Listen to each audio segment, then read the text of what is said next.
Welcome to the Cult Classic Horror Show. Every week, you can have the conversations you've always wanted to have about the films you love. Shut up! We're gonna get you. Not another peep. Get rid of your distractions and prepare yourself. Fold and lock your door. 5, 6, crucifix. You got a big surprise coming to you. You're not going anywhere. Are we recording yet? Welcome, everybody, to the Cult Classic Horror Show. I don't even care anymore. Rob just does it all the time. I mean, maybe Sort of I like should the- stop. That's sort of like the lazy intro, like last podcast does, where you can just catch us mid-conversation, maybe. Yeah. You know? Yeah. Anyways, I'm Danny Bonin, half of the Blood Brothers, and I'm Carmelo Chimera. the Rob. This is the Rob. It's just the two of us today. Oh my God. Yes. It's nice when it's just the talent. The podcast gods have spoken, and there's only two of us on the episode. Yeah. Scotty is in Peru, possibly. Yes, he is. We don't know. We don't know what Carmelo's And doing. He couldn't. Carmelo has been fighting a hard battle, losing battle with erectile dysfunction, and he's unable to join us. I thought you were going to say cancer. Carmelo's no longer with us. Thoughts and prayers. No, everybody would know that because he would have posted a GoFundMe. What are you talking about? Kickstarter, not GoFundMe. That's right. It would have been a Kickstarter. My bad. Mm-hmm. So yeah, here we are, the Rob and me covering Leviathan. And finally, there's a movie that I actually like. Wow. All right. Is that let's start there with opening Rob thoughts. Do you have a history with this movie? Have you seen it multiple times? I've seen it at least 5 times now. Okay. Okay. It's good. It really is good. It's one of those movies. I think I watched it for the first time because I got it confused with The Abyss. Mm-hmm. Mm-hmm. As many people probably did. Yeah. I was like, oh shit, Ed Harris looks just like the guy from RoboCop. No, it's solid. It's fun. I got no idea what the numbers are on it or how popular it was. Mm-hmm. But not kind of a star-studded cast for 1989. It is. It was the Peter Weller from RoboCop. You got the general from Rambo. You have oh god. Oh, me and Sven just googled Daniel Stern from Home Alone. You got Amanda Pays, who we just watched in The Kindred. That's right. And then the Martin, the lady in she was the blue eyes. Rambo. She was in They Live. She was in They Live. Never mind. They Live. She was in several others. It's not Claire Higgins. Claire Higgins is from Hellraiser, and that's who I always confuse her. So it's I'm going to forget all the names now. They don't have them pulled up, so I might as well just pull them up as we jump. Yeah, into this I can't remember which, but I mean, Megan Foster. Yeah, that's her. And it's a pretty star-studded cast. Not sure what the budget was either. Ernie Hudson. Yeah, Ernie Hudson from Ghostbusters. So like this is 89. Ghostbusters was like 84 and 88. So I mean, these people were big. I mean, maybe nostalgically looking back, they're big names, but they had to have gotten paid to do this. Yeah. No, it's a big budget. Meg Foster actually was the sort of villain, who they talk to on the video call all the time. Yeah, but it's still Lisa Eibacher is the blonde. Yes. Her name. So yeah, I watched a commentary on this with a couple of quote unquote film historians, and their comment was that for the 80s, this is one of those where every single person was a recognizable face, if not known by name. One of those where you're like, oh, that's how you just saw that. I know that guy from this, and that, and the other, you know? So Strong cast for the 80s. So for me, this is the first time I've watched it. I didn't realize all these people were in it. So as I was going to say, cut you off, but no, go ahead. Hector Elizondo. Yeah, he's in a ton. He's in everything. Yeah, he is. He's like the stepfather in the dad or stepdad in Step Bros, who we talk about all the time. He's not the dad in Step Brothers. No, but he's like the actor. He's like the actor. He's just in everything. He is in everything, especially Hector from like probably the late 70s or the early 2000s. I mean, every TV show. He's in like Law and Order. He was in Beverly Hills Cop 3, Runaway Bride, Princess Diaries. He was in Monk, that TV show. You know, I mean, and he's hilarious. He's just great. So when I turn it on, I'm like, oh, I recognize that. I mean, you recognize everybody in this movie. Yeah. And so, it's I forgot I was saying before, but I was saying that I had never seen this movie. And so I went into it blind, hit play, started it up, and all of a sudden you have the opening credits with all the cast. And I'm like, holy fuck. Oh, Peter Weller. Oh, blah, blah, blah. And I was just so naive. So apologize to you hardcore horror fans, but as we like to do on this show, some of us watching these movies for the first time, along with some of you and not all of you. And, you like to hear our reactions, right? So some of them do. Most of them just bitch about how I don't like the movie. That's true. Yeah, like you. Yeah. All right. Well, if you haven't watched Leviathan in a while, let me give you a little synopsis here. So that means I got to do the numbers. Yeah, well, I actually have some numbers pulled up, but if you find them, you do them. I was hoping for, fingers crossed, a Rob's rundown. Well, I thought I was going to do the synopsis. Oh, well, you do the synopsis then, and I'll do the like the Rob's rundown is kind of like the synopsis. Oh, okay. Well, you do the synopsis then. Much better and funnier because I'm the one delivering it. All right. Yeah, that's true. Yeah. Unlike the other guy who's got ED. Please feel free to do the synopsis then, Rob. Please. Well, as I was saying before I was interrupted, if you haven't seen Leviathan, this is a heart-wrenching story of a bunch of underwater miners somewhere in the ocean mining some materials, silver or otherwise. Atlantic Ocean. Precious metals. Well, okay, but I mean, like, where in the Atlantic Ocean? I mean, they filmed it in Malta, so they weren't even in the Atlantic Ocean. But I thought it looked like the Gulf at the end when they popped up. I was like, that looks like the Gulf of America. That was like the Gulf of America. I was about to say Gulf of Mexico, but it's no longer called well, that was filmed in Malta. The rest was in Italy, which I guess is technically Malta's sort of is there. But yeah, well, they did spend a lot of money then because there's nothing in Italy. But either which way. So it is a heart-wrenching story about a bunch of underwater miners in Malta or the Atlantic Ocean, wherever Malta is, hunting down precious metals, silver and otherwise, in giant spacesuits. When the kind-hearted yet wannabe roughneck geologist, played by Peter Weller, has to lay down the law and get these miners in shape for their last 3 days. Meanwhile, an unnamed hurricane is bearing down upon them, which, even though they're 16,000 feet underwater, Ernie Hudson is really worried about waves. He is.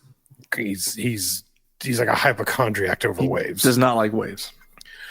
Well, while Daniel Stern was down in the water playing grab ass with a woman who is going to astronaut training, we don't know with what country because she doesn't say NASA. She's a British accent. Yeah, so astronaut training, they uncover a sunken Russian ship, scuttled Russian ship called Leviathan, where after some back and forth, Daniel Stern drinks some tainted vodka, becomes infected with something that we're unaware of, and then mutates genetically, as the doctor would say. Sorry, the genetic alteration happens to Daniel Stern, and havoc ensues, and lots of blood, lots of cut scenes, there's some body horror in there.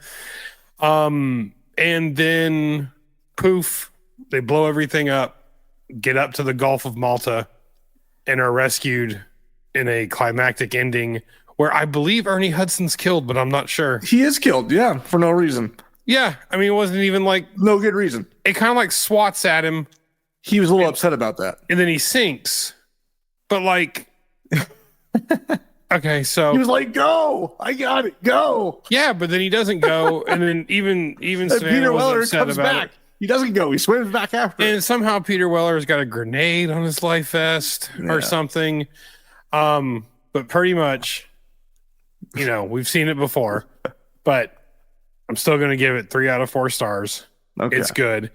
And if you like The Thing and you like Alien, there you go. You like water, you will probably like this movie. It's Alien in a wetsuit with the side of The Thing. I mean, it's almost split 50-50 though with The Thing and Alien. Yeah, underwater. You just got to call it. Yeah. I mean, it's underwater, but I mean, like they're miners like an alien. Mm-hmm. They're arguing about maintenance like an alien, and then the actual. They don't ever tell you what it is, if it's an alien or not. But the genetic alteration is basically The Thing. It absorbs people. It's a monster made of your coworkers. Pretty much. Yeah. I do have some numbers that it's not hard and fast, but reported between the budget was between 22 to 25 million. Some sources listing as low as 21, though. Opening weekend in U.S. and Canada, it only did about 5 million. Domestic gross for U.S. and Canada only did about close to 16 million.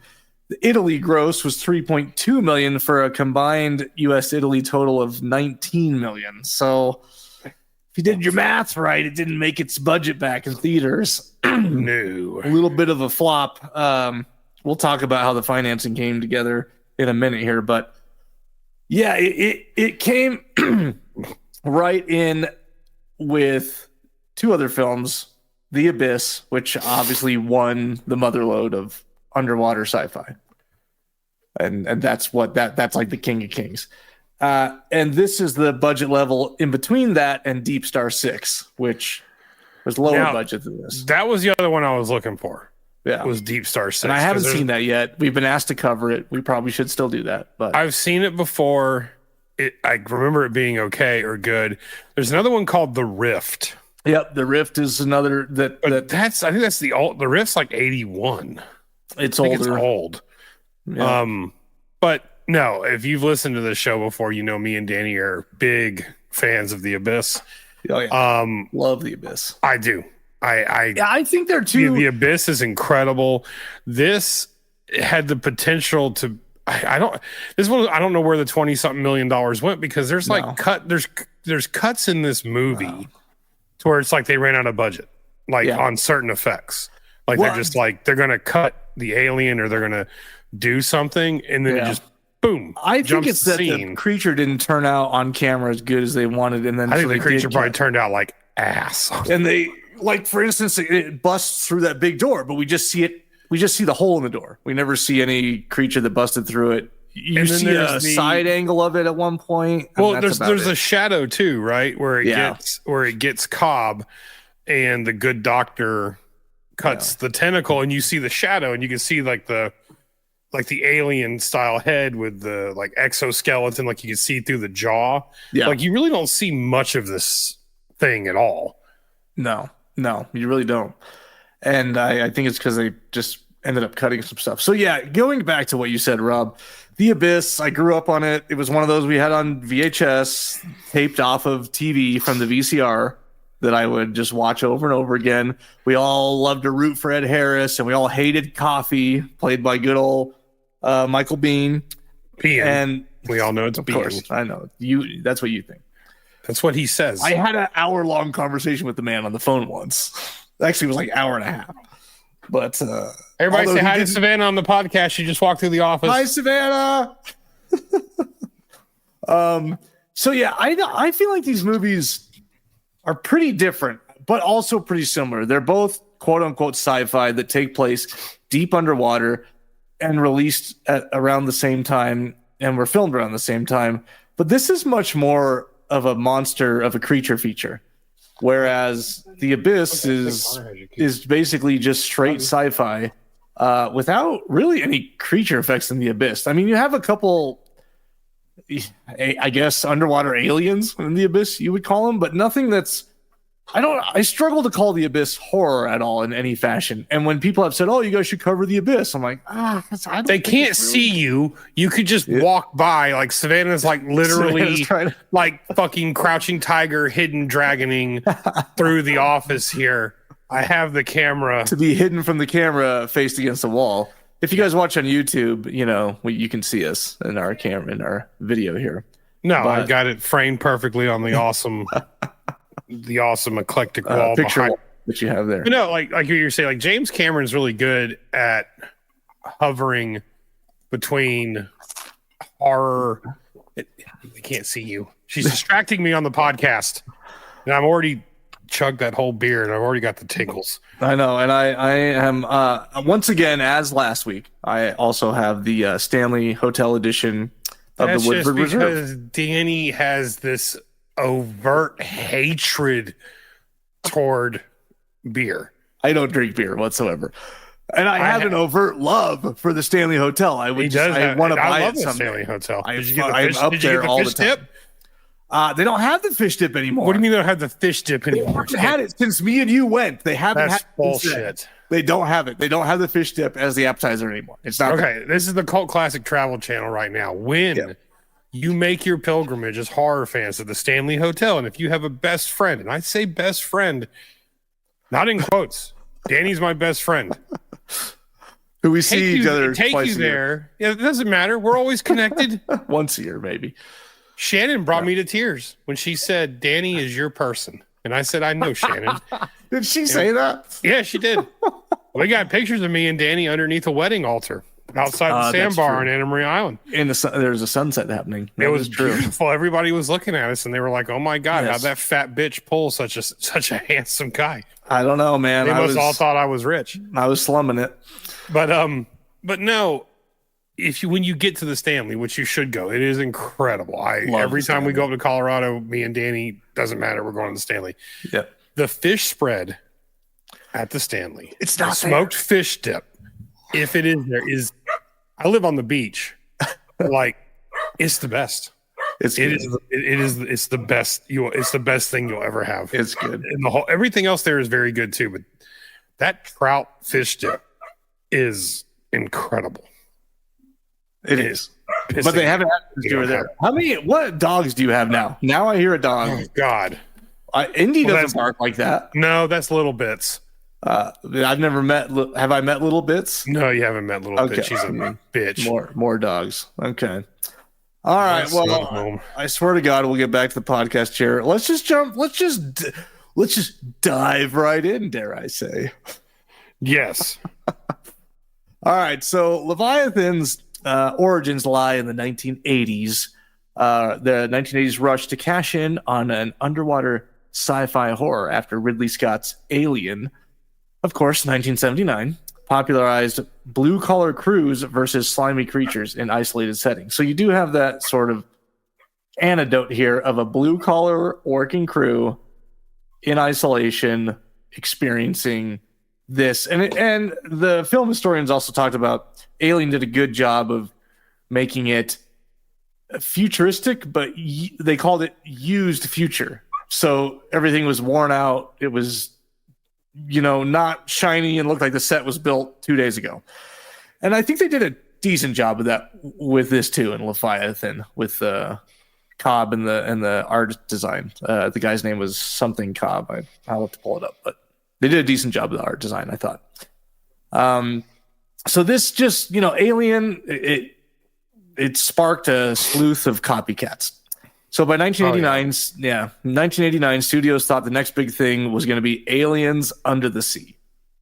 So that year gave us 3 deep sea creature features: James Cameron's highbrow epic, The Abyss, which we already talked about, the low-budget schlocker Deep Star 6, and right in the middle was Leviathan. So Leviathan was intended to be like the big fish of a bunch of a major studio-backed horror thriller set 16,000 feet under the Atlantic. And then to make it happen, a team of heavyweight filmmakers was assembled. So let's talk about them. Director George P. Cosmatos, Greek-Italian director known for he did Rambo: First Blood Part 2. He did Cobra then 1986 because I think Rambo: First Blood Part 2 did so well that he's like, I gotta have Sylvester Stallone again in Cobra. Fucking Cobra. But he had a reputation for disease. being the cure. Did we cover that on our little side show? If you go to Patreon, we have a handful of episodes of the Cult Classic Action Show. We haven't done that in a few years, but you can listen to those. No, I mean, you can. We should put them behind a paywall, though. They are. It's like good. $5. Yeah, they are. Oh, well, we need to quadruple that because there's only like 5 of those episodes. Yeah, there are 5 or 6, something like that. Yeah, Cobra, I think, was probably the first one we did. But I remember I saw Cosmatos again, like you said, like when you were looking through the credits when it first turned on, I'm like, holy shit. Like, oh. And it's not a bad movie. I don't want to actually crap on this movie too much because I usually crap on all it's of them. good. It's good. But it is good, but it is kind of like we're saying, like if it would have hit harder, maybe there was awful issues with the monster. But you're already spending $20-something million. Like this movie could have been up there with The Thing. Yeah. The premise is that good. The actors are that good. Oh, they are. I think it just came down to the production of it. So he was known as being a hard ass perfectionist on set, at least a perfectionist in what he wanted and what his vision was. A fun fact is he had directed a smaller horror film in '83 called Of Unknown Origin, where a guy fights a giant rat in his house and actually starred Peter Weller as the main character. Writing that one down too. Yeah, I never seen that. Of Unknown Origin. Check that out. Watch Deep Star 6. Cosmatos even claimed that he was the first director offered RoboCop, but had to turn it down. We don't really know if that's true, though. Well, the director that did RoboCop is a genius because he turned it into like a comedy satire. Yeah, I haven't watched it in forever. Oh, well, I can watch it, but it's in Portuguese. That's on your pirated service. Yeah. If I did allegedly do alleged things with 19, and I'm sure there's going to be like Aaron Garcia. I got it on Blu-ray. That's why you need physical media. Fuck you. No, I'm just too shitty of a person to pay $1.99 to rent it or to do a 7-day free subscription that I will forget. And it'll charge. It's a free subscription. And then when I go to get my 4th or 5th Celsius of the day, I'm going to overdraft my debit card. Well, speaking of physical media, stay tuned to the end. We're going to talk about how we're going to give away a lot of it. So, yes. So anyways, Cosmatos, he had signed a production deal with Dino De Laurentiis, actually, his company. And Leviathan was pitched to him as a new project after another film fell through. So he took it. So he's director. You have David Webb Peoples and Jeb Stewart are the credited writers on Leviathan. So the original script was written by David Webb Peoples. He also co-wrote Blade Runner. His big thing later was he wrote Unforgiven, which is amazing, obviously. Unforgiven is awesome. Yeah. Jeb Stewart co-wrote Die Hard and The Fugitive, which are cool. Fugitive is fantastic. Die Hard, I'm becoming more... Well, you can't talk shit about Die Hard. I'm not. I'm just saying I think Lethal Weapon's better. That's all I'm saying. I am a fan of Die Hard 3 because that's the one that I watched. Oh yeah, Die Hard with a Vengeance. Yeah, that's one I came with the kid watching too. Yeah. So because I guess I don't know. They must sign a contract with TBS for Die Hard. It was 3. always on. It was always on. Like with a Vengeance. It was like the biggest one. Yeah, it didn't matter what time of the day. Tuesday night, Sunday, Friday late night movie. Die Hard with a Vengeance, TBS must have owned it. Movies for guys who like movies. Yeah, and then what was the other one? Dinner and a Date or movie and a dinner? Something like that. Dinner and a movie where they did like a dinner and a movie. Yeah, they showed you how to make like 5 cheese mac and cheese. They would have Die Hard. They would. It's just, Joe Bob is the like antithesis of all those Monster like Vision hosted was like shows, right? Like, yes, like hosted shows, but. I missed that. They were doing it for action on TNT. They were doing it like they don't really do that anymore. You know, no, I actually loved it. Yeah, movies for guys who like movies. It felt like you were there. It felt like you were all hanging out watching a movie, right? Yeah, and like dinner and a movie. Monster Vision, of course, is probably like my favorite. But there was, like you said, there's probably like 8 or 9 other iterations of a hosted movie thing, and I actually really enjoyed it because you didn't even mind the commercials or anything. I actually, like you said, I kind of miss it. Yeah. Because so many of those movies, I probably watched Leviathan on Monster Vision. That's probably why I did. Why I know you're diehard Joe Bob Briggs. I love fan. Joe Bob Briggs. When he comes back down to Tampa, I may actually go to one of those Comic-Con things just to meet him. Is he going right now, or are they in between? They're done. The summer just ended, so the season 7's out. You can watch it all on Shudder. I highly recommend it. All right. Of course, they're going to do Halloween. There'll be some Halloween special or something that they're going to do. Yeah. So anyways, Peoples, again, David Webb Peoples, he actually originated the story of Leviathan, but his early draft was very like dark, claustrophobic tale about a tiny, not a big creature, but tiny insect-like creatures from a bottle terrorizing an undersea crew. He sort of envisioned like a psychological nightmare film. But then when Cosmatos came on board with his bigger is better action mentality, it sort of morphed the whole project into a more like tangible giant monster movie. Basically an underwater alien clone. Well, like in 89, it would have been real difficult to do, I think, thousands of tiny insects. I think so too. Because just the one little spider, little sea spider they have in this is tragically terrible. Oh, it is. Yeah, it looks like a rubber prop from Spirit Halloween, which is up right now. And I took the kids to the other day and scared the bejesus out of them. Spirit Halloween's great. Yeah, I had to get some bunny ears, some Playboy bunny ears for Shannon because she's in Legally Blonde at the theater right now and needed a Playboy bunny costume. Well, it's a business purchase, so it was. That's fine. No, my kids were terrified of. Well, we won. They were all excited. Oh, Spirit Halloween, let's go! And they loved it. And they were stepping on every little thing to make every little thing go off. The spider jumps out at them, and like. Well, there's some clown thing. So then later that night, and the next night, and maybe even the next night, Elliot was having trouble getting to sleep because of the fucking clown animatronic at Spirit Halloween. Yeah.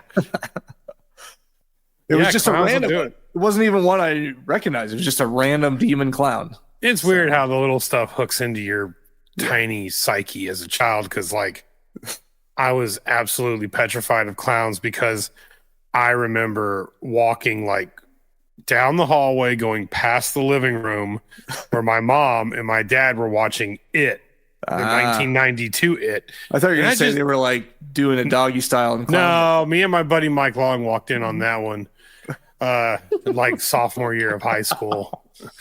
That was terrible. Go Mary. Yeah. Yeah.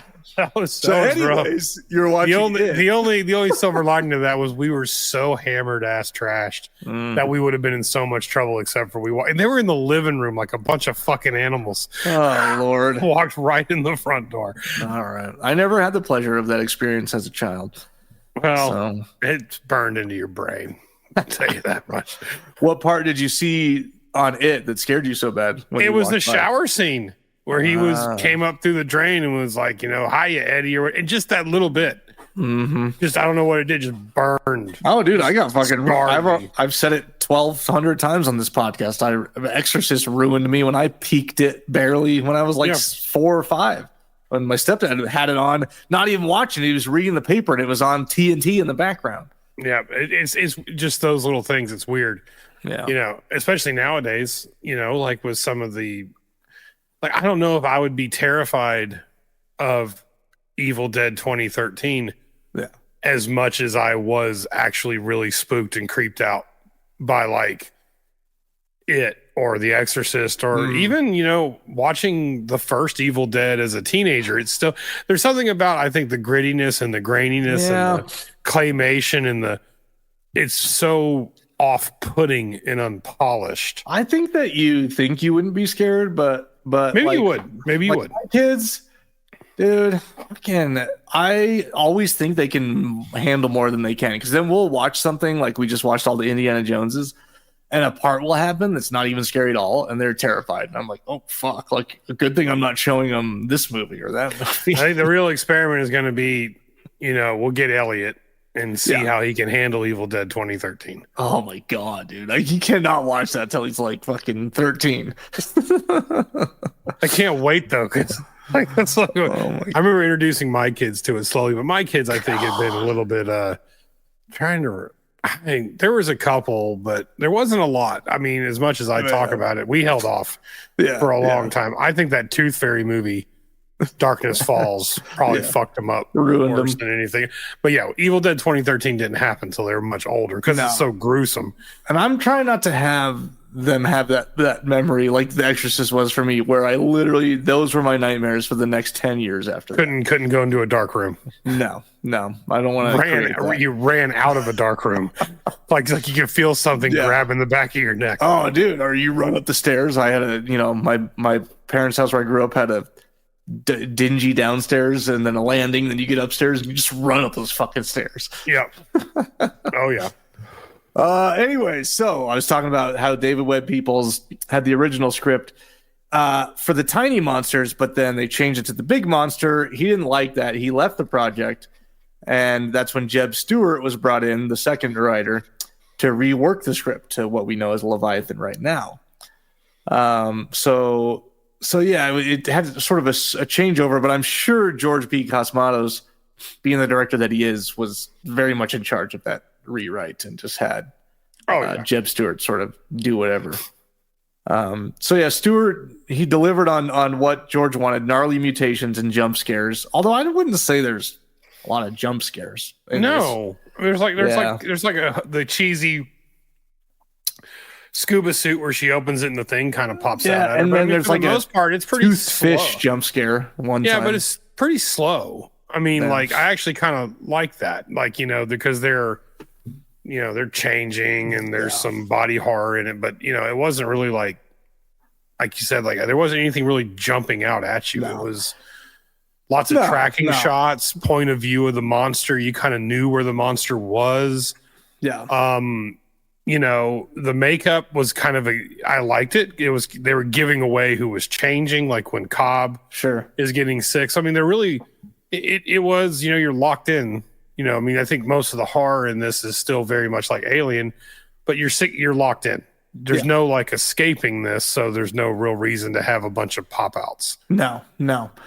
You may have noticed De Laurentiis were listed as producers, but it was Luigi and Aurelio, not Dino De Laurentiis.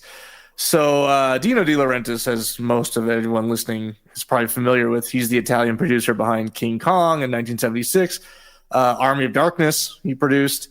I think he had something to do with Evil Dead 2 as well, but then there was a big disconnect between one of them. Yeah, because when they did the Evil Dead TV show, there was certain properties were owned.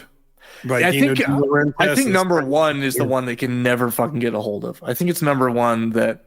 Yeah, because they don't know. Or am I wrong? Or is it Army of Darkness? No, it's Army of Darkness. I think it was Army of Darkness. I think it's because of Dino De Laurentiis. They couldn't figure out how to make, because they couldn't figure out how to get the rights and who they had to pay. And I think you're right. I think it's Evil Dead 1 and 2 are usually in the clear, and no one ever fucking touches Army of Darkness, because that's exactly right. Evil Dead 2, there's a board game that I have, and there's comics. We actually Army of Darkness is never even talked about. Yeah, and then you have Ash vs. Evil Dead, which builds and mentions and even shows clips from the first two Evil Deads.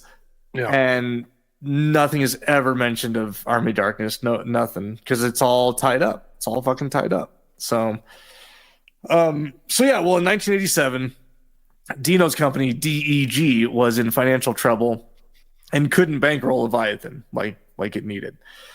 So his son Luigi and nephew Aurelio loved the idea enough to actually acquire the rights and finance it themselves. I have no idea how they had all this money, but they did it.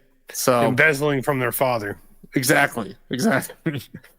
So it became this Italian-American co-production, self-financed by the De Laurentiis family in a bid to keep the project afloat after Dino had to step back. So Dino wasn't hands-on in production, but his company did handle foreign sales. But they weren't shy about spending money. As we talked about, the budget ended up being about 20 to 25 million, which is pretty hefty in 1988 for a freaking horror film.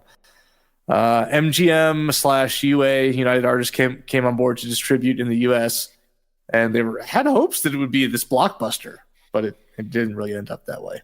No, I mean I can see why. Yeah. I mean, it just. I mean, overall, these are could be some final thoughts that we're not to yet, but it just they probably spent. I mean, what? Let's look at what was the budget on The Abyss. The Abyss. Budget. I mean, I can't imagine The Abyss is too much. Okay, more. 43 million. So double, I guess. Yeah, almost double. It just. For the amount of money they spent and for the caliber of actors that are in it and for the movie they were going for, it still to me just felt like they were stuck in B movie territory still. Yeah, I mean the sets look. I mean, everything there looked okay at first, but then it kind of, there was a lot of it wasn't fine tuned enough. And then to have a movie that is like a creature feature, to not have. I mean, like there's a scene where the lock hits and the arm of the creature gets snapped off, and it literally just kind of floats and like bobs down this little like lazy river. Mm-hmm. And it's like those are I mean, that just seems to be how the movie went. Like they just weren't showing a lot because there must have been massive issues with the effects. And this is an effects movie. It is. And I'm going to get into that because I watched some interviews with the effects guys. And speaking of, so you have Stan Winston on this, who's just renowned, and his guys have gone on to do their own things. Tom Woodruff Jr. and Alec Gillis, and a couple others. I mean, just legendary. So, he did. So you have Stan Winston, fresh off of creature stuff in Aliens in '86. He did Predator in '87. He's the one that came in and fucking saved Predator in 6 weeks, because if you've seen the pictures floating around, they had Van Damme cast in the beginning in this alien-looking suit that was not cool at all. No. And Stan Winston came in with his team and in 6 weeks output what you see today with what the Predator is, and did the creature effects for Aliens. That's a huge job, so had worked with James Cameron already. He later do Terminator 2, Jurassic Park. After that, I mean, he's done tons. Avatar. The list goes on.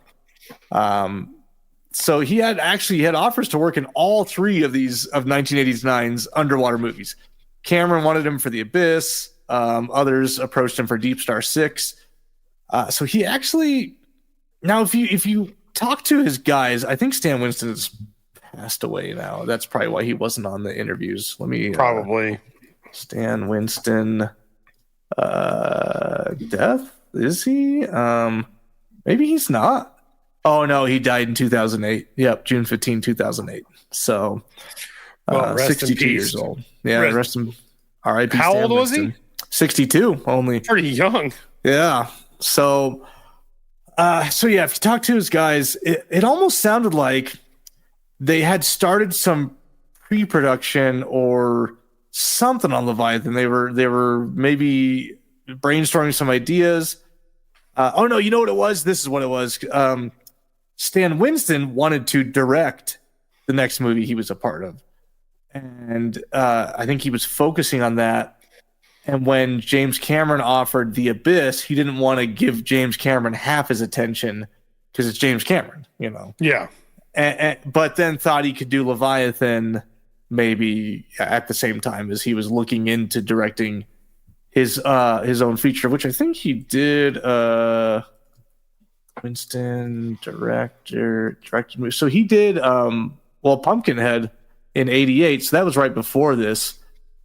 I'm not sure what he would have been setting up to direct. It could have been Pumpkinhead. I mean, because they may have held on to it for a while. Yeah. So just to give you an idea, Tom Woodruff, who worked for Stan Winston, branched off, and his first feature was then Tremors. So they did a lot of good work. Yeah. But he worked with Stan on this movie. This was sort of like the last time that Stan had his whole full crew before some of them split off, and not in a bad way. Stan would throw them movies all the time. Woodruff did Alien 3, so Stan Winston sort of like passed it on to him. Okay. But yeah, so yeah, he actually had sort of turned down James Cameron to do Leviathan in such a way. So James Cameron sabotaged this movie. Yeah. But I don't know. I feel like Stan Winston's efforts, or talent rather, would have been wasted in The Abyss because, there's not really. It's very digital. Yeah. Like, it was a digital effects movie. And I'm sure that was part of, again, like James Cameron's always wanting, and he's a genius. And he is a genius, whether you like the Avatar movies or not. But I mean, he is just a genius. And I think that was one of the claims of fame to Abyss. It was the first time CGI was used at least that well for 1988, 89 with the moving water. Yeah. Because he's always thinking how to do, I think he almost comes up with like a shot. Yeah. Like, wouldn't it be cool to have like something made out of water? And then he makes a movie around trying to figure out that one shot. What it is. Well, and The Abyss was famously completely shot underwater. Like, it's basically a documentary. Ed Harris won't even talk about it. Like, Ed Harris is asked in interviews, and he's like, I'm not. It's like, I like James Cameron. We're fine. We're cool. But I mean, apparently, he almost drowned apparently multiple times making that movie. We're gonna get to it, but this film, Leviathan, was not shot underwater. What? And The Abyss. I thought this whole thing was shot underwater. The Abyss they had the balloons floating around. How did they make them float, Danny? How was stuff floating around on set if they were underwater? The Abyss was legit shot underwater, and part of the reason Stan turned it down was he didn't want to spend a year in a water tank with Cameron, and it was going to be a long time. And he thought freezing your fucking ass off. I'm sure he thought Leviathan would be sort of a quick side gig, but it didn't turn out to be as quick as he thought. But he also was like, Malta, Italy. Yeah, it's warm. Man, let's go do it. I'm on the Mediterranean. Yeah. Heck yeah. Well, so Leviathan was greenlit in 1987 with a tight timeline. Producers actually wanted to beat The Abyss to theaters, aiming for a spring 1989 release. I wonder if that's how some of these things get made. I mean, that's like Stir of Echoes with Kevin Bacon, and then The Sixth Sense, and then with Bruce Willis, and then there's the other Kevin Bacon movie that me and you and Scotty all watched in Tallahassee, Death Sentence. Yeah, and that came out right next to Jodie Foster's The Brave one, which is the exact same thing. Yeah. So it's wild how, it must be like a rumor mill. And I think we're missing that now in Hollywood. Yeah. Everything is superhero garbage. Yeah. But there was always 2 or 3, in this case 3, where somebody's like, hey, that fucking Jimmy Cameron dick, he's making some kind of underwater alien movie with Ed Harris. And they're like, okay, has anybody got an underwater alien script? And then somebody's like, I got Deep Stage 6. And this other dude's like, I got Leviathan. Let's do it. And then Dino Laurentiis is like getting Coke money from his kids and being like, I need another 10 million because I got to beat that asshole Jimmy Cameron. I think that's exactly he made those robot laser movies, and remember, we made robot lasers. Now, it didn't do as well because it was Italian dubbed over in English by people that were actually Dutch. But that's I kind of miss that. It's because there's always when me and you were coming up, it was the reboots: House on Haunted Hill, House of Wax, Haunting of Hill House. But there's always 3. It's still the reboots, man. Now it's the remakes. I mean, yeah. But I almost wish they were okay, so we're gonna remake. But they come in sequence. Sony gets Universal monsters, so we get a new Universal monster movie like The Mummy or The Wolfman every 2 or 3 years. I want these Italian companies and Canon and stuff in the 80s to where Paramount, okay, werewolves are hot. Everybody hear me, werewolves are in. We need they are sort of in. Well, Eggers is coming out with Werewolf, right? Yeah, that's gonna be cool. I actually am excited for that. I am too. But I want somebody to be yeah, that Bobby Eggers, he's making some fucking dog movie. Okay, so look, we're gonna make 6 of them. Well, I want to have Robert Eggers will be Beowulf, and that's going to be the Jimmy Cameron. And okay, we'll go see that in theater. Yeah. But I want a bunch of direct to DVD shit. I want like what we had in the 80s and 90s where there was Jean-Claude Van Damme did Cyborg, which was a rip off of 5 other movies. So if you had a hard on for cyborg action, in like You go watch. 1991. There's like 12. Well, this is the whole business model, self-admittedly, of Corman, of Corman's whole studio. Yeah, I love Roger Corman. It's brilliant. And it itches a scratch you didn't know you had, kind of thing. I think you meant scratches an itch. That's the one too. Look, I'm a real lightweight, okay, and I've had like 2 beers. Well, this is Corman. Corman talks about like this is what they do. Like this came out, so we made this, and then this came out, so we made this. Yeah, and Roger Corman like knew his avenue too. He's like, look, 3 sets of breasts minimum. Yes, 3. Please. The men get killed brutally, and the women get assaulted. That's it.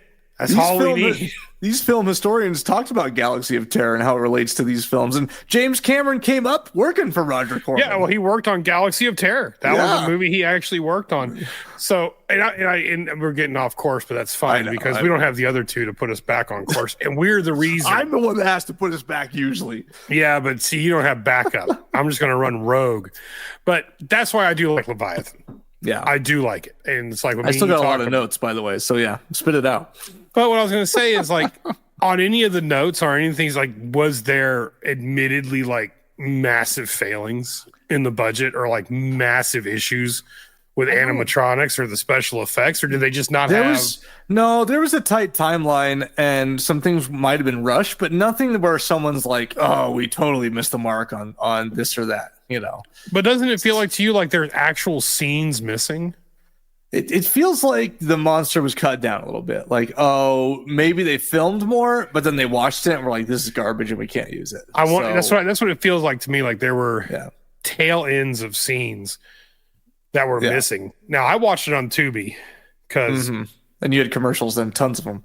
Well, I got commercials on Netflix now too because I'm not paying those fucking thieves. What is anymore. It like we have $5 more to not have commercials? What is Dude, I've got everybody in my family riding my Netflix right now. My Netflix bill is like $50 a month. What, do they charge you more for more people right now? Oh, they figured it out, dude. It's ridiculous. But I watched it on Tubi and then but I don't think there's anything really cut out. But like you don't see you don't see oh my God. You don't see the Ghostbusters guy. Ernie Hudson. You don't see Ernie get killed. You just assume he dies in the finale of the movie. Like sort of, yeah. You're right. But I mean, like you almost have to. You see him get swatted and go under the water. Yeah, but he doesn't even get like they just leave him, man. A death scene. And then the doctor, like he shows up in the monster, but he leaves a suicide note. Like it's just weird. It's like they cut stuff out of the movie. You see him getting sick. He has like a tear, but then that's the last you see of him. Yeah. But it's you just see what the hell kind happens. You don't see a transformation. I don't know. It's just there just seems to be like. Well, so I mean, so Winston's crew, they cranked out like 50 or 60 creature concept sketches. They had this whole thing. You had Cosmatos sitting there demanding different versions of tons of shit. Like they had to do different versions of the suits, and he was trying to decide between all this stuff. So they later called the final monster a monster stew of like too many concepts. You had creature designer Alec Gillis, one of Stan's proteges, who I talked about, sort of moved on to do other things. He was sort of this freak. He described the beast as a freak show with no coherent anatomy. Ernie Hudson actually joked that he always thought the monster looked like a giant chicken once it was on screen. So it's Cosmatos and Winston, they went back and forth in the creature design throughout pre-productions, dozens of iterations. And Stan Winston, he wanted it just right because he's a perfectionist as well. And Cosmatos, being the bossy director, had his own opinions. They had this sort of tug of war going on, and there was some tension. But yeah, I mean, I think there was a lot of tension. We'll find out as filming begins. So, but they weren't designing just like one monster. They had to plan all these gore effects. And then even they ended up doing the dive suits. So they didn't start that way, but they had initially thought, we have enough on our plate. We're building the gigantic creature. And then Cosmatos went to him and said, hey, we don't really trust this other department. They're not really getting it right for what we want in these dive suits. Like, can you guys also now do the dive suits? And they're like, oh, fuck. And when I watched some interviews with Winston's guys, they were talking about how they were already way behind schedule and almost over budget on the creature effects.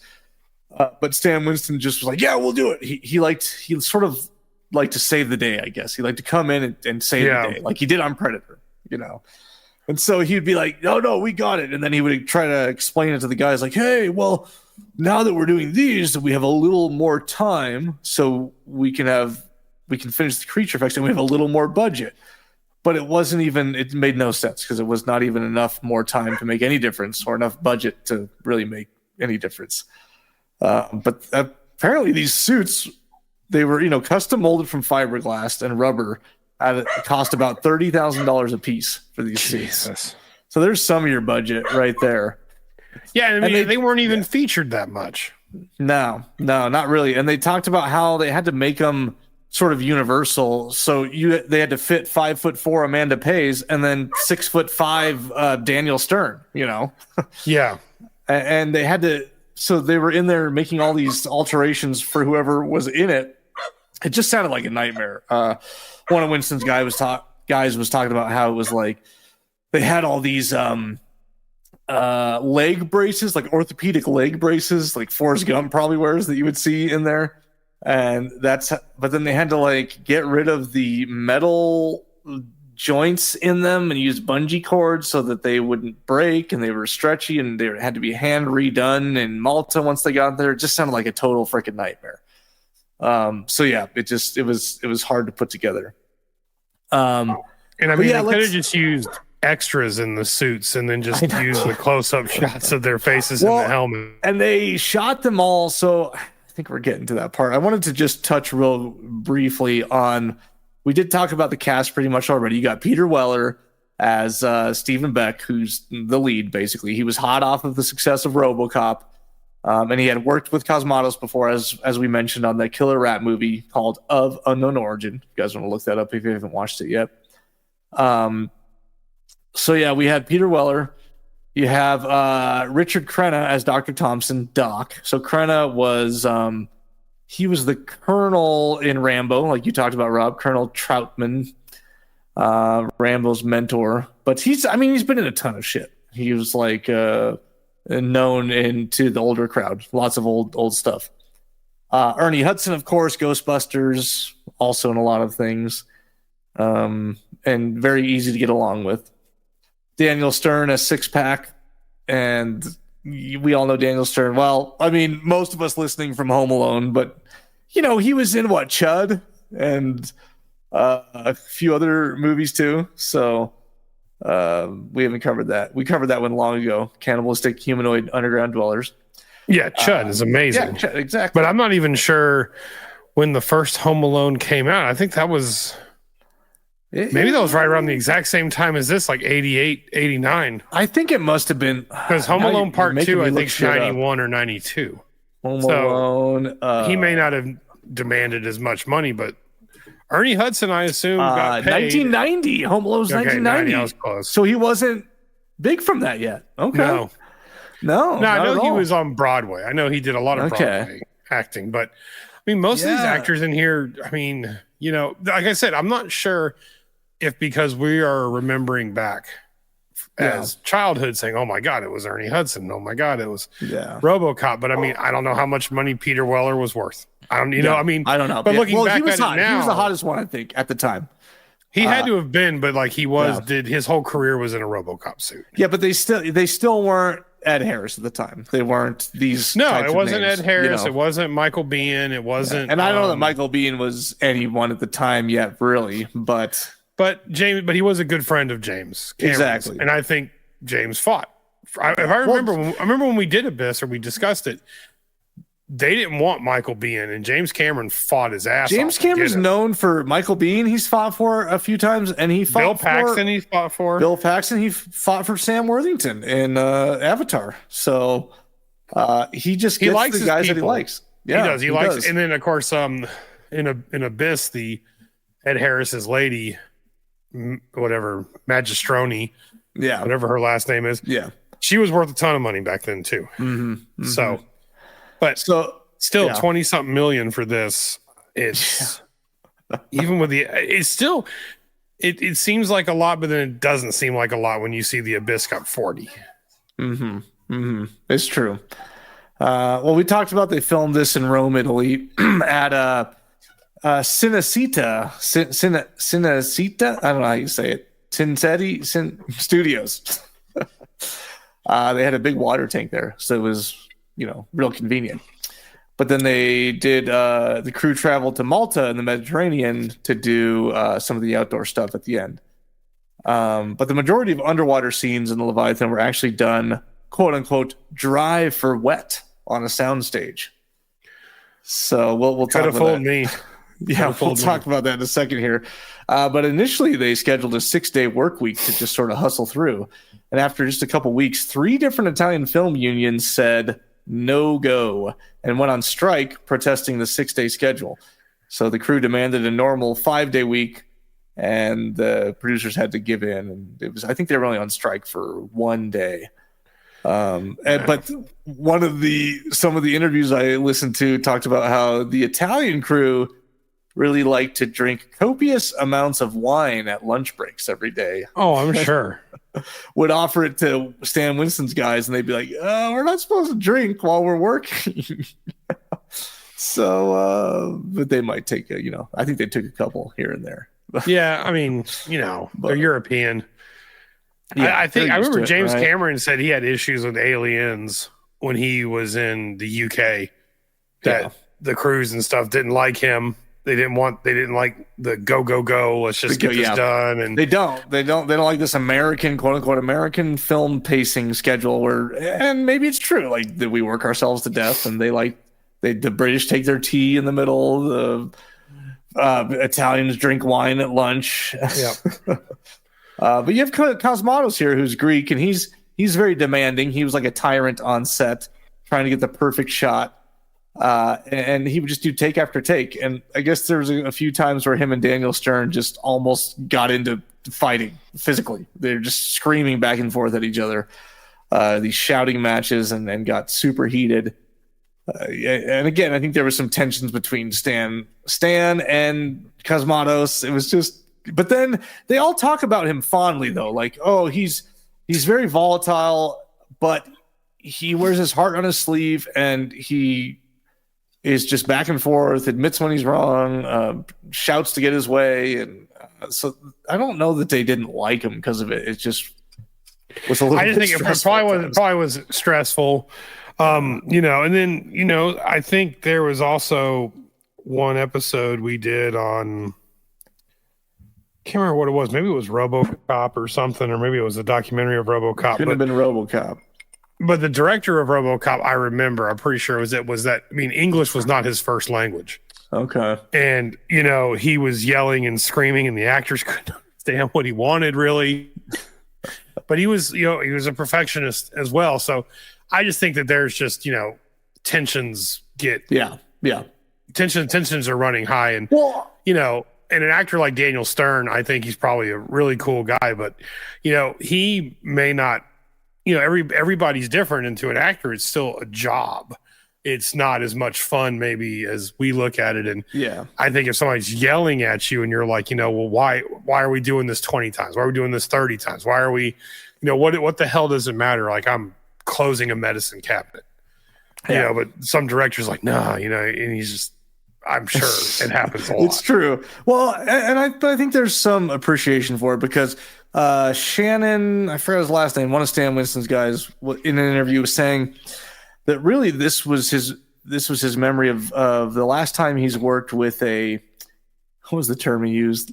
Megalomaniac director. Yeah.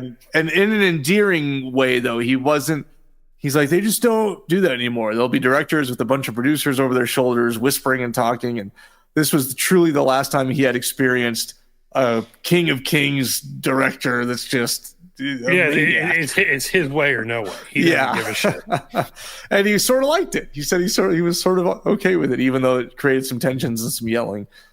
Well, I think even even is like fun and wild and laid back as Roger Corman seems when we did Humanoids from the Deep. Yeah, if he didn't like the dailies, he gives you some instructions, and then he just fired that one director and said, and went down there and did it himself. Yeah. He was like, I'll show you how to make it.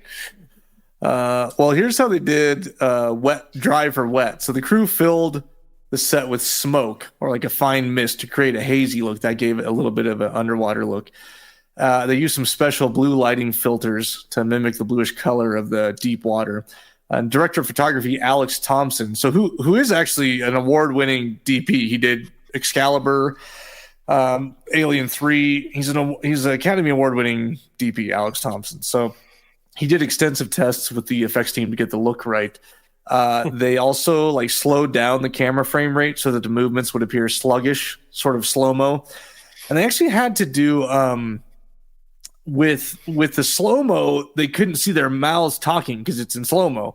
So Winston's guys in the suits made these huge mics that cover their mouths, and you just can't see their lips when they're talking. So the jaw moves a little, but you just can't see the lips.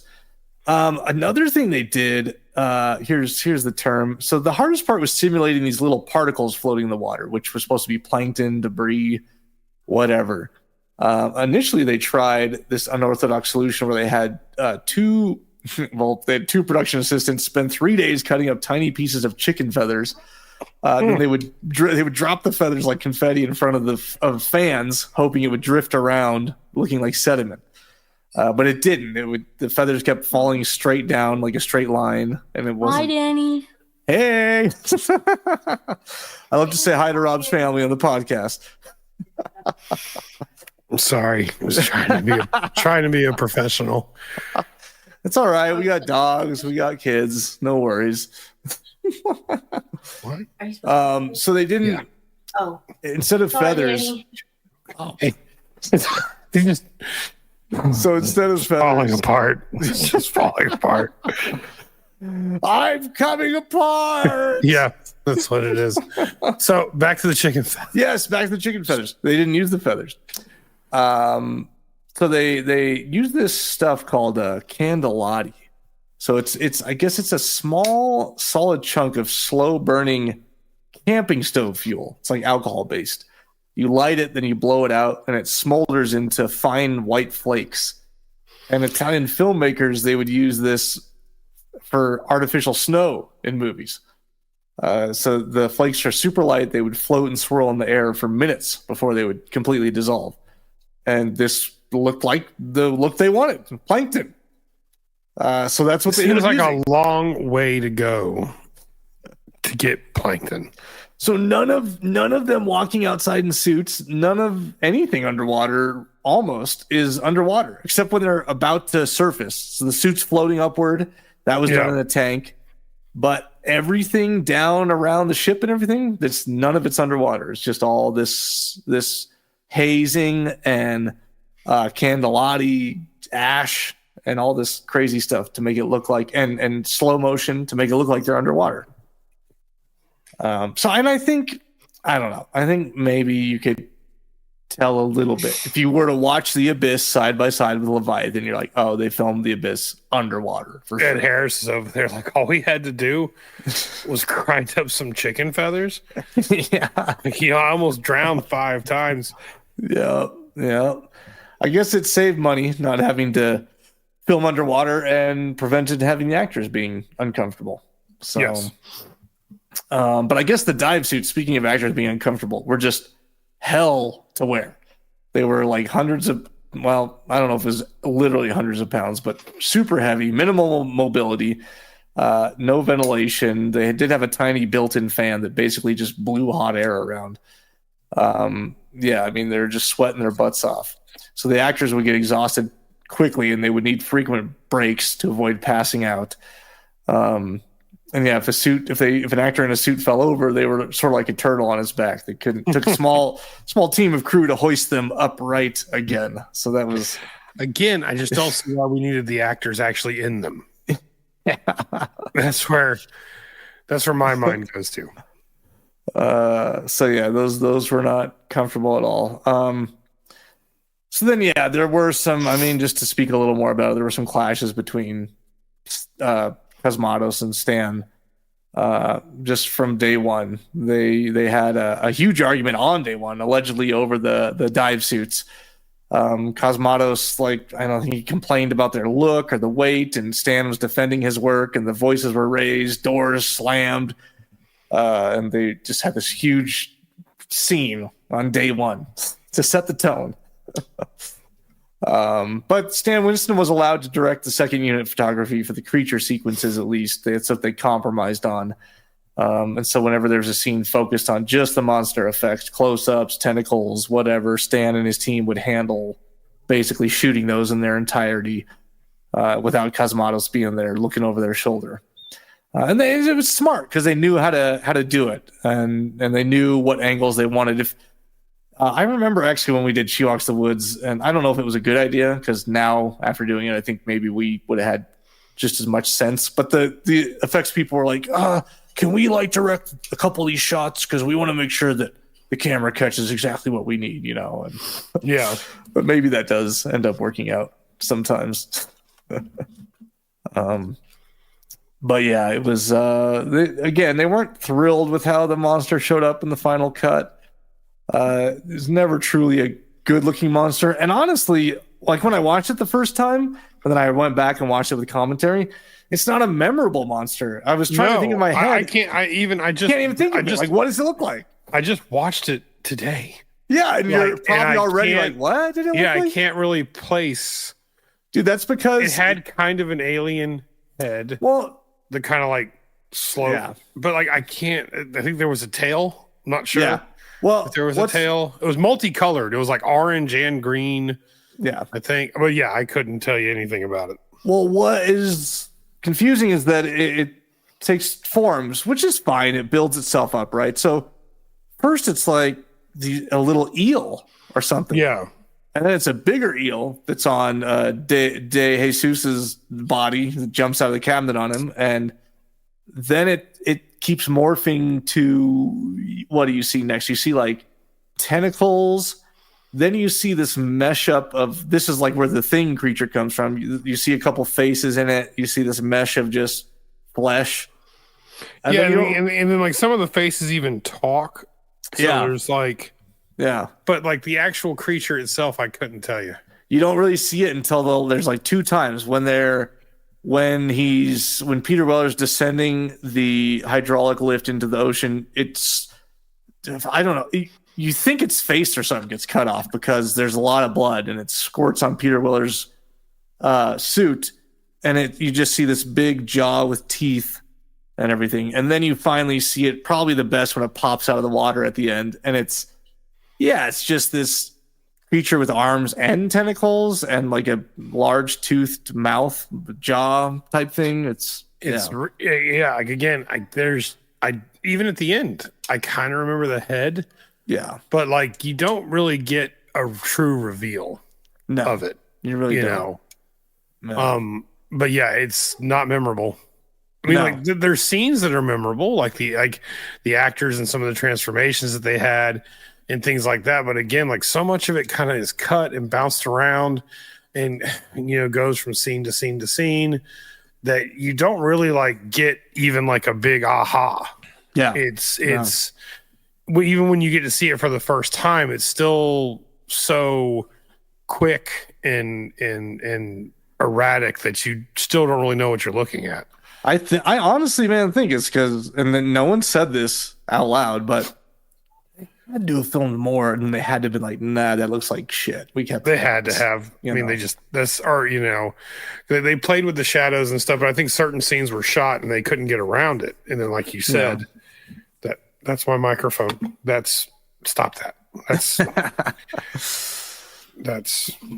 What do you? Oh, what dog is this? This is Little Bits. Little Bits. Okay. How many dogs do you have now? 2. She's the new one. She's a pain. Here, there. Oh, she's cute. She is. She's a pain in the ass. But no, I think it's what you're saying. I think it was like they're like, this is just dog shit. And I mean, like you said, like there was a decent budget, but maybe the time constraints were too much. They weren't going to do any reshoots. It just felt like, to me, this really weird hybrid of almost an A movie, not quite, because you had the cast, you had the effects team in place, you had pretty much the budget, and it just seemed to have fallen short. Now, I say fallen short of The Abyss. It's still a great movie. I actually was pleasantly surprised by how good it was. Yeah, because I was going into expecting like something worse, something like Night of the Demons. It's a little bit more campy and. Oh, I mean, this compared now, if we're comparing this to movies like Night of the Demons, and I mean some of my recommendations, Body Melt and stuff. No, this is a great movie. It really is. Like, I am not coming down on this movie. I guess I'm coming down on it because if they had 6 more weeks.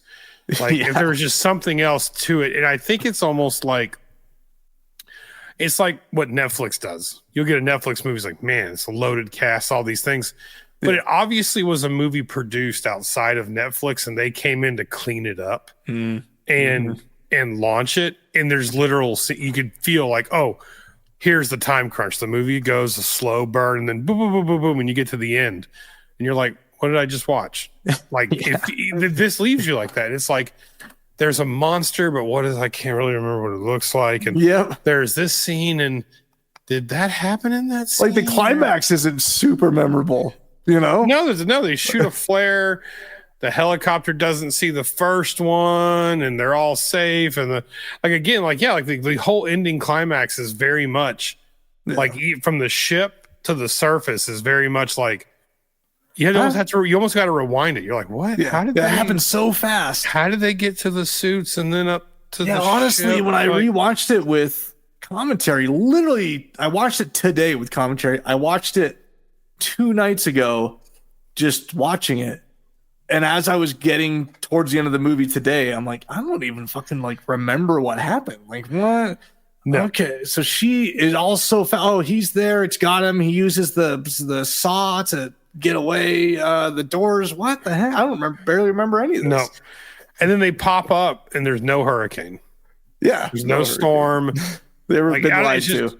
It's just really weird. I mean, they've been lied to. That's obviously they want to contain what they're doing down there. And I'd say like the plot is Alien, 100% Alien. Yeah. Although the big bad company, and they want to keep it. They want to contain it for scientific experiments. Now, I would say the paranoia and the motivating plot motivator, if you will, is more like The Thing.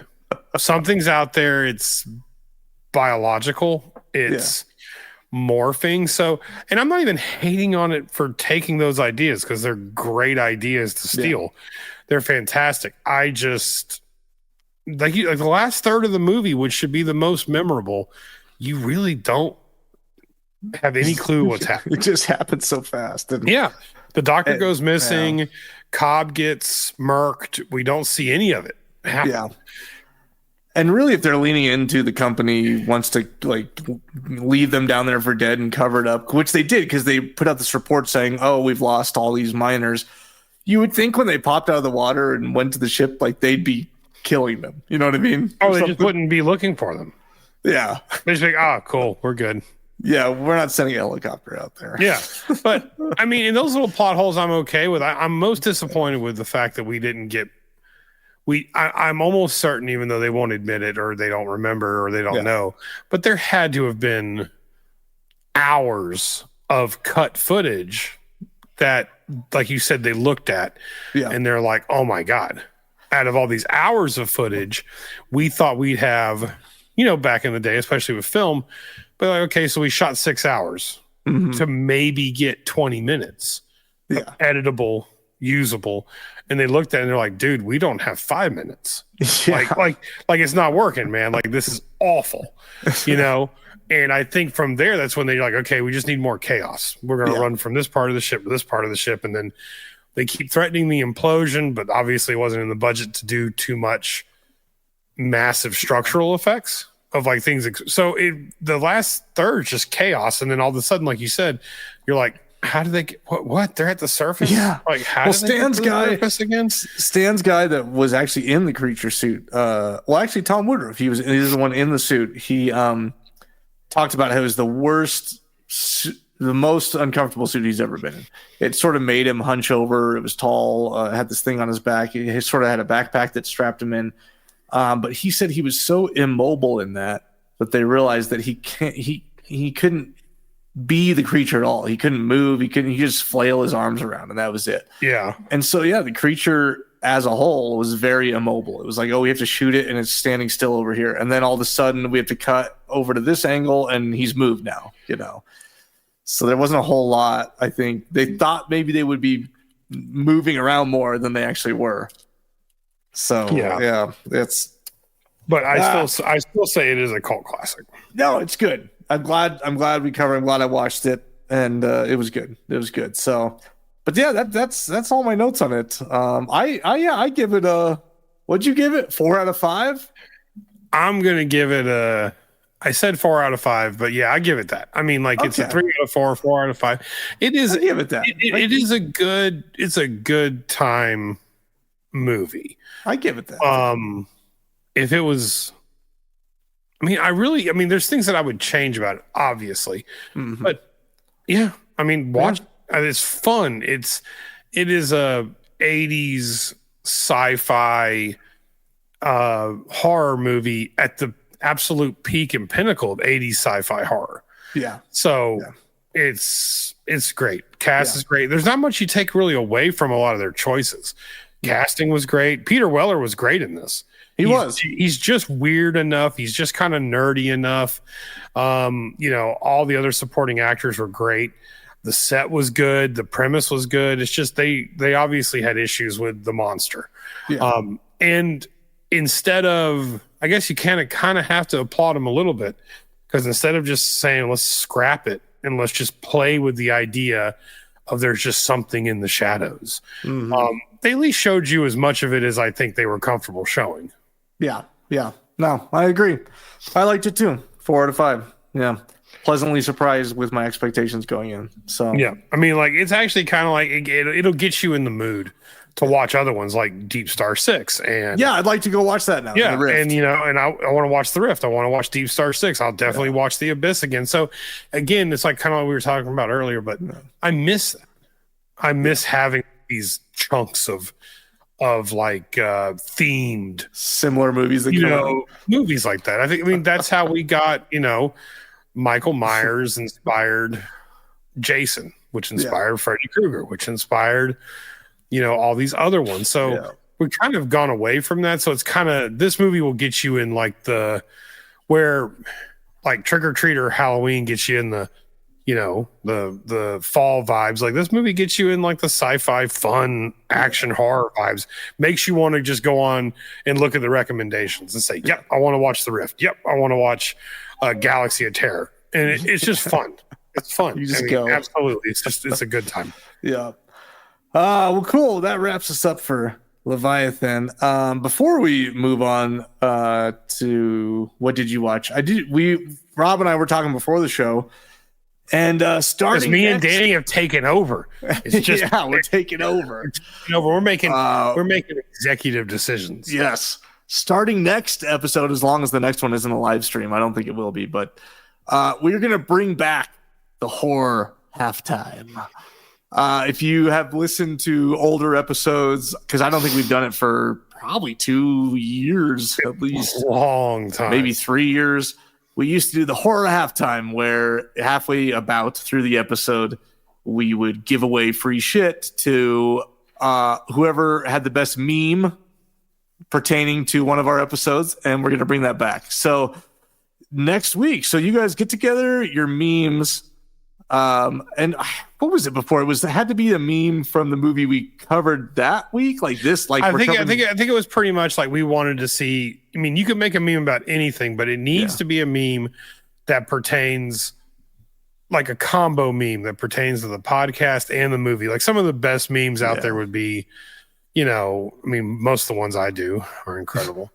But I think the main goal would be like tying in the movie with the podcast. We're letting you know now.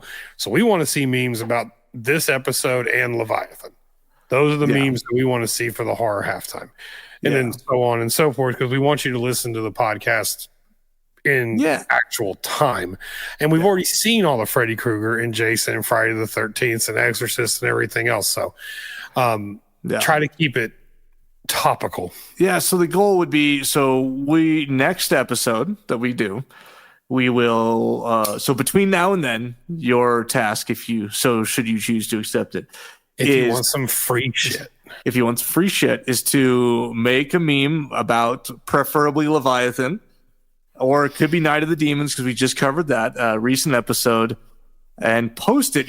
This is what you have to do. You have to go to the Facebook group, and you have to post it inside the Cult Classic Horror Show Facebook group with the hashtag Horror Halftime. Yes. Hashtag Horror Halftime in the Facebook group.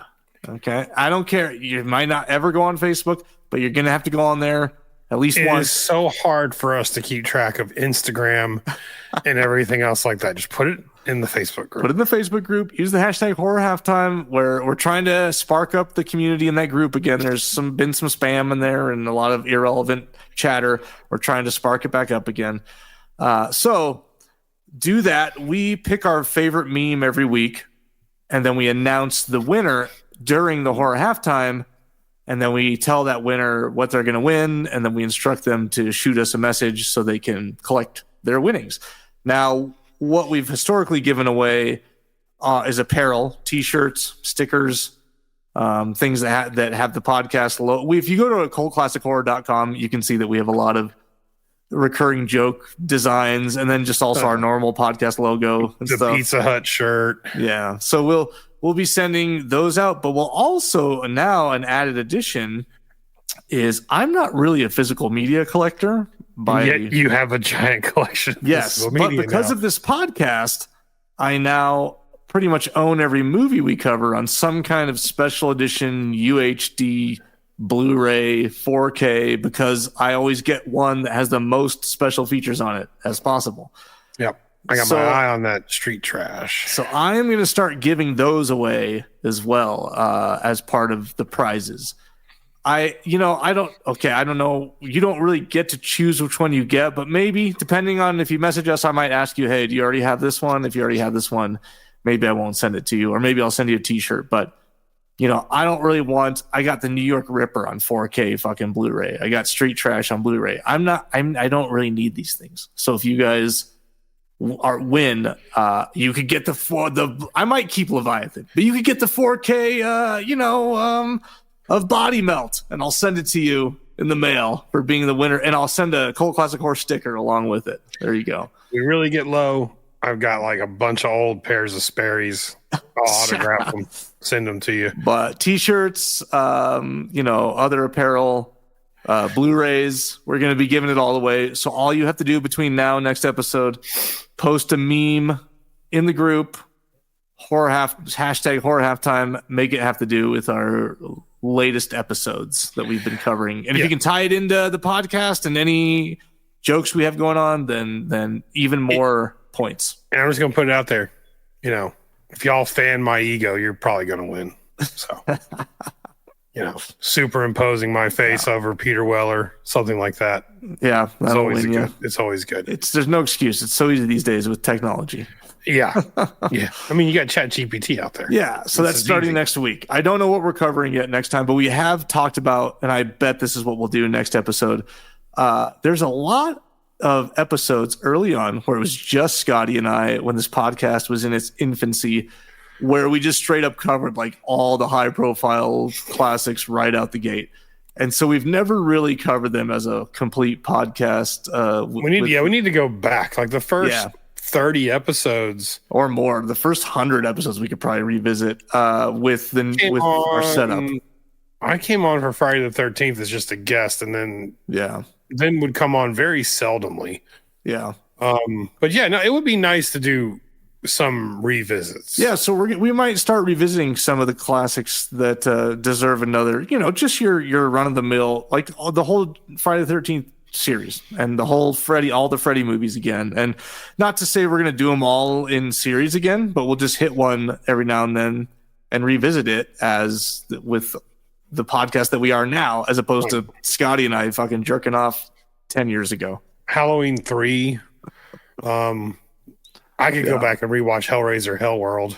I have your keys. Yeah, we could get long sleeves. I could rewatch some crop top. Halloween H2O. Action. Yeah, long sleeves under short sleeves under long sleeves.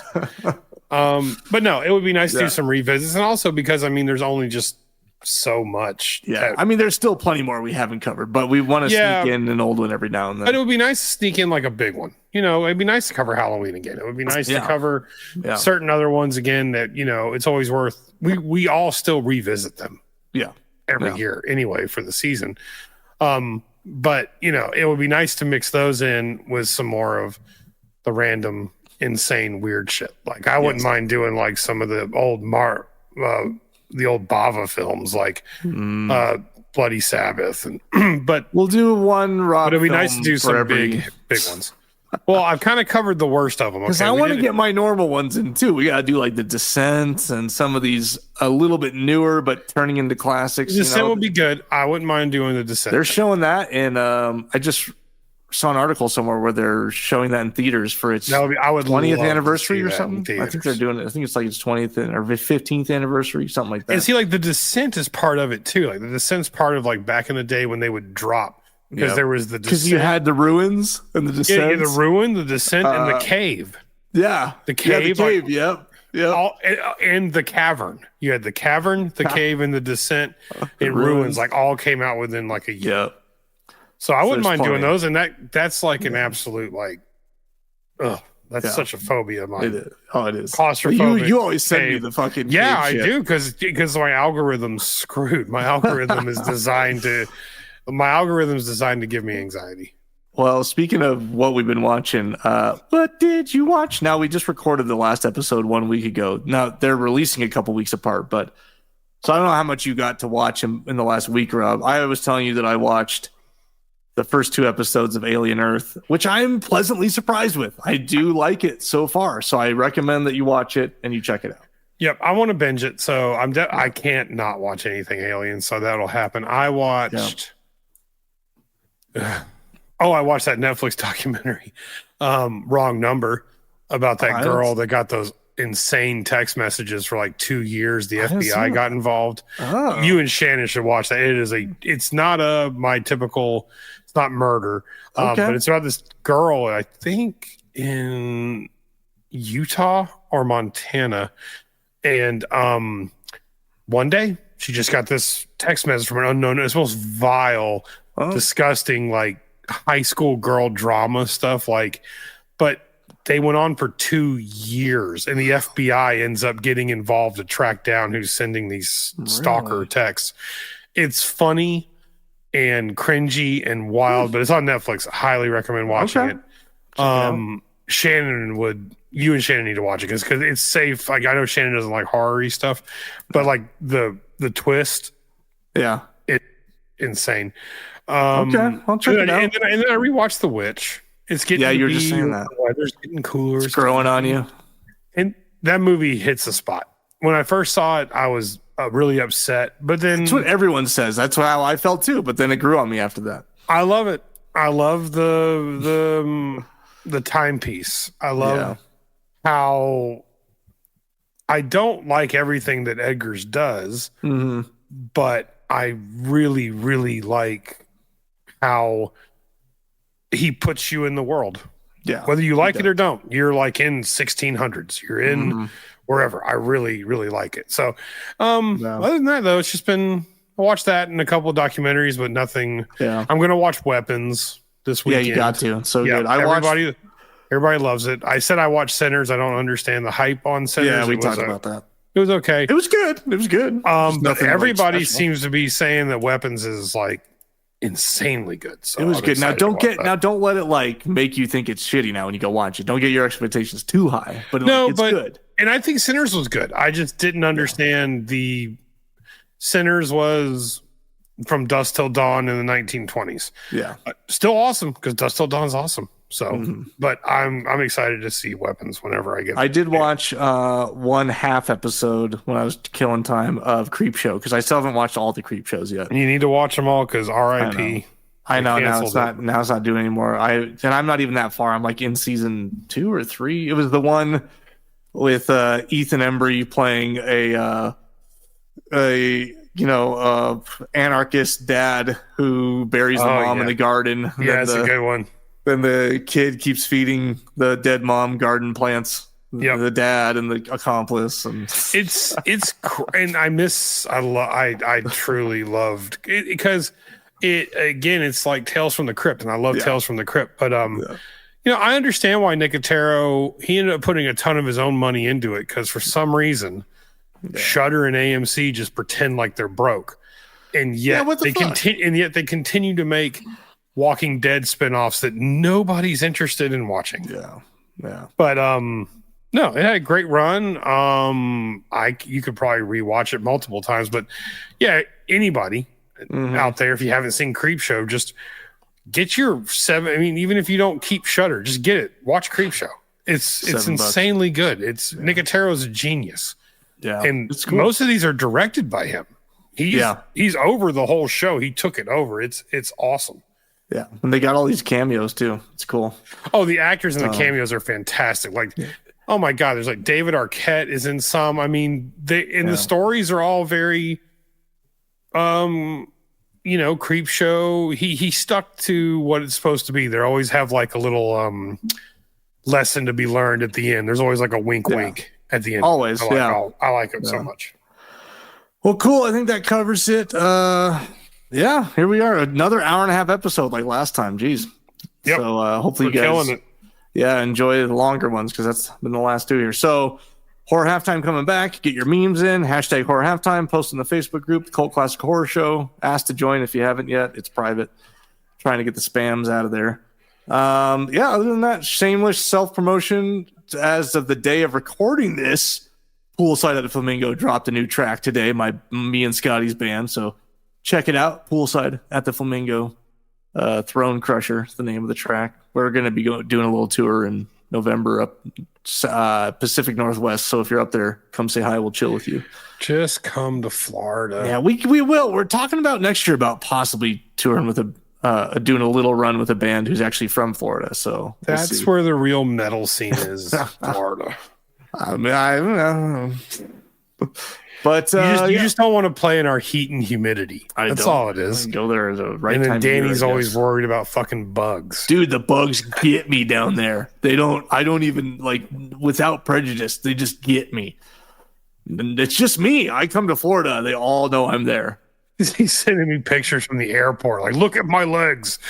They don't. I went to Hawaii. I didn't get bit. Shannon got bit in Hawaii. I didn't get bit in Hawaii. I go to Florida. I just get fucking attacked. We went out charter fishing, and Danny, I swear, shoes, socks, long pants, long sleeve shirt, long socks, bug spray, sun like hat, sunglasses, everything. You had the buff that you gave me. I was wearing. Yeah, the buff. I still got like 20 bites. By the time we got back to the truck, he's like, they got me. Now I only got 15 or 20 bites instead of 320 bites. You were covered. The first time when I had sandals. I think Mello got eaten alive too. We both did. We had sandals on and shorts, and me and Scotty were like, "What? What are you talking about?" Yeah, you wear the sandals and shorts and don't get bitten at all. So I don't know what. I got to work in sandals and shorts. I don't know what's going on down there, but all right, guys. Well, thanks for listening. Rate and review us if you wouldn't mind on Apple Podcasts, wherever else. And we'll catch you again in a couple weeks. Laters. Don't you blame the movies. Movies don't create psychos. Movies make psychos more creative.